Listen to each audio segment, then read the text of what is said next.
sometimes you just get a little stir crazy sitting inside. You just got to get out and run your saw a little bit.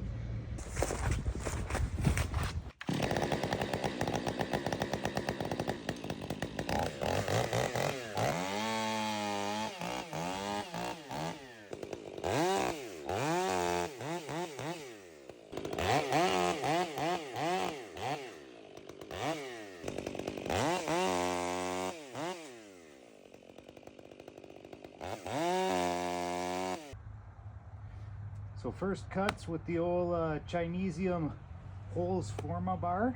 Pretty impressed with it.